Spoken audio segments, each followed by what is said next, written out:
Welcome to Abhinav Bharat. ప్రస్తుతం జాతీయ media సంస్థలో బాగా వినిపిస్తున్న పేరు బీజేపీ జాతీయ అధ్యక్షుడు. అసలు ఎవరి బీజేపీ జాతీయ అధ్యక్షుడు? నితిన్ నబీన్ రీసెంట్ గా భారతీయ జనతా పార్టీ జాతీయ అధ్యక్షుడిగా ఎన్నికయ్యారు. పార్టీలో ఎంతో మంది సీనియర్ నేతలు ఉండి వారికి ఎంతో ఫాలోయింగ్ ఉన్నా కూడా వారికి ఆ ప్రాధాన్యత ఇవ్వకుండా నితిన్ నబీన్ కు అంత ప్రాధాన్యత ఇచ్చారు. అసలు ఎందుకు అంత ప్రాధాన్యత ఇచ్చారు? అసలు బీజేపీ స్ట్రాటజీ ఏంటి? అసలు ఎవరి నితిన్ నబీన్ అనేది మనం ఒకసారి చూద్దాం. భారతీయ జనతా పార్టీలో సంస్థాగత నాయకత్వంలో కీలక మార్పు చోటు చేసుకుంది. బీజేపీ జాతీయ అధ్యక్షుడి కోసం సోమవారం అంటే జనవరి 19 జరిగిన ఎన్నిక ఏకగ్రీవమైంది. ఒకటే నామినేషన్ దాఖలు కావడంతో నితిన్ నబీన్ ఏకగ్రీవంగా ఎన్నికయ్యారు. దీంతో పార్టీకి అధ్యక్షుడిగా ఎన్నికైన అతి చిన్న వయస్కుడిగా నిలిచారు నితిన్ నబీన్. జేపీ నడ్డా తర్వాత 45 ఏళ్ల వయసున్న నితిన్ నబీన్ బీజేపీ పగ్గాలు చేపట్టారు. నితిన్ నబీన్ 1980 మే 23న జార్ఖండ్లోని రాంచీలో జన్మించారు. ఆయన తండ్రి నబీన్ కిషోర్ ప్రసాద్ సిన్హా, తల్లి మీరా సిన్హా.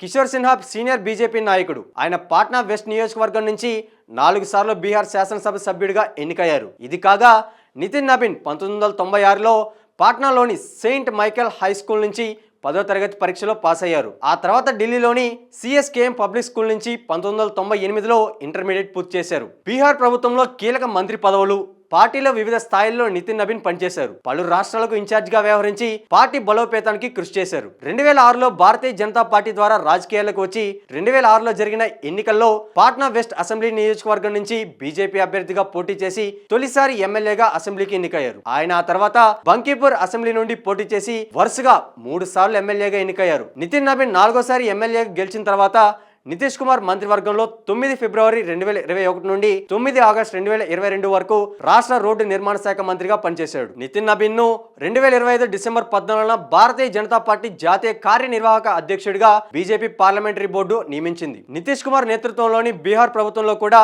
నితిన్ నబీన్ కీలక పదవుల్లో పనిచేశారు. 2021 ఫిబ్రవరి నుంచి 2022 ఆగస్టు వరకు రహదారుల నిర్మాణ శాఖ మంత్రిగా పనిచేశారు. 2025 ఫిబ్రవరి నుంచి 2025 డిసెంబర్ వరకు తిరిగి అదే శాఖ బాధ్యతలను చేపట్టారు. ఇక 2024 మార్చ్ అలానే 2025 ఫిబ్రవరి మధ్య ఆయన పట్టణాభివృద్ధి, గృహ నిర్మాణ శాఖతో పాటు న్యాయ మంత్రిత్వ శాఖను కూడా నిర్వహించారు. ఆయన మంత్రిగా ఉన్న కాలంలో మౌలిక సదుపాయాల అభివృద్ధి, పట్టణ గృహ నిర్మాణ కార్యక్రమాలు, సంక్షేమ చర్యలపై దృష్టి సారించారు. బీజేపీలో చురుగ్గా పనిచేసిన నితిన్ నబీన్ బీజేపీ యువ విభాగం నుంచి వచ్చిన నబీన్ సంస్థాగతంగా పార్టీ నిర్మాణ కీలక పాత్ర పోషించారు. గతంలో నితిన్ బీజేపీ యువ మోర్చా అంటే జాతీయ ప్రధాన కార్యదర్శిగా, బీజేవైఎం బీహార్ రాష్ట్ర అధ్యక్షుడిగా పనిచేశారు. ఇదే సమయంలో జమ్మూ కాశ్మీర్లో జరిగిన జాతీయ ఐక్యతా యాత్ర, 1965 యుద్ధంలో వీరమరణం పొందిన అమరులకు నివాళులర్పిస్తూ గౌహతి నుంచి తవాంగ్ వరకు నిర్వహించిన పాదయాత్ర సహా అనేక పార్టీ ప్రచార కార్యక్రమాల్లో చురుగ్గా పాల్గొన్నారు. మరోవైపు బీజేపీ సిక్కిం ఇన్ఛార్జిగా, ఛత్తీస్గఢ్ కో ఇన్ఛార్జిగా నితిన్ నబీన్ పనిచేశారు. ఆయా రాష్ట్రాల్లో